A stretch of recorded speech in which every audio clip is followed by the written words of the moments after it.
While the WNBA appears to be thriving as a business, it stinks. The franchise valuation's low. The operating income for teams non-existent. EBITDA positive? Negative.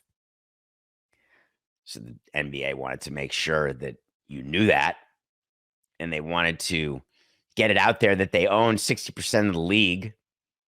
That's the NBA that owns 60% of the league. Then there are individual owners that own a bunch of the WNBA because they own two teams. So basically, NBA owners are responsible for about 75% of the WNBA, according to sources. So the players are going to opt out is what they suspected, of course, because they were told. And then the NBA said, by the way, when the WNBA expands, the owners don't even get the expansion fees. Why is that? Because the NBA, as a group of 30 teams, needs to get paid back all of the capital they've invested in the WNBA over decades. This positioning started last year with Adam Silver saying, hey, all of this is really positive. We're super excited about the WNBA, but let's not mince words. This has taken forever. We have had years and years of pumping money in, still pumping money in. So the players said, I don't really care. The players said, we're opting out. We're out because we keep hearing how great things are. We want our piece. They made a bunch of statements yesterday that made me smile. The WNBPA has a president, Neko Gumake, and she's a current player for the Seattle Storm. And she wants you to know this. I always love this. This is a defining moment, not just for the WNBA, but for all of us who believe in progress. The world has evolved since 2020. We cannot afford to stand still. If we stay in the current agreement, we fall behind. Opting out isn't just about bigger paychecks. It's about claiming our rightful share of the business we've built, improving working conditions, and securing a future where the success we create benefits today's players and the generations to come. I feel like if we had a bigger budget here, Coca, we'd play some music. It's like marching band music. Follow me. Follow me into the light. The problem is the light for the WNBA players is a bit of an oncoming train because they're about to learn a very valuable lesson in collective bargaining, which is you can go ahead and opt out.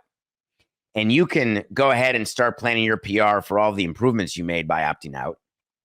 And you can try to convince all the people who don't know better that you made all sorts of progress when you get to announce that you have better food in the clubhouse, when you get to announce that you've got full charters, when you get to announce that minimum salaries have improved.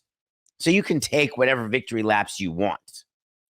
But you can bet your bippy that the WNBA owners, meaning the NBA, is not going to do a new CBA with you that gives you this defining moment.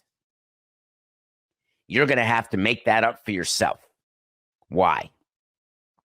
When you are an owner of a business, and I'm going to look at it from both sides, but when you're the owner of a business, you are looking at your product, which is the players. You're looking at your revenue. You're looking at your expenses. You're looking at your cost of capital, your cost of invested capital. You're looking at your streams of revenue, including ticket sales, media rights, all game day sales, food, bev, merch. You're looking at the money that you're borrowing, your capital structure. And you are treating this truly, as the WNBPA said, it's business. We have a whole show about that. And you can try to get everybody's attention with your cry for being treated equally. You are treated equally according to the financials that exist in the business. A defining moment. Does she mean like Curt Flood? Free agency? That was a defining moment in baseball, no doubt about it. This is not me being anti-union, because if I'm the player, I 100%, I want a piece of this ever burgeoning pie that everybody's talking about. But what she's not realizing, and what the players have to be told, if the executive director is smart and the NBPA president is managing expectations, we are going to get a bigger piece of the expanding pie, but the first slice has to go to the owners. The owners need to be made whole before they are going to create a bigger hole. And side note, all excitement aside, we need to take a look at the actual numbers. You see, when you're at a collective bargaining table and you're negotiating, you're not focused on what the PR releases were by both sides. You do that when it comes to leaking your positions and various things that we'll see during this negotiation. But you're not negotiating based on the rhetoric that's put out by both sides. You're negotiating based on the reality of the underlying business. So the women are trying to figure out this new economic model. They clearly want to increase players' salaries. I get it. They want to improve their professional standards. I totally get that. They want retirement benefits, very important for current players, past players. And of course, they want pregnancy and family planning benefits.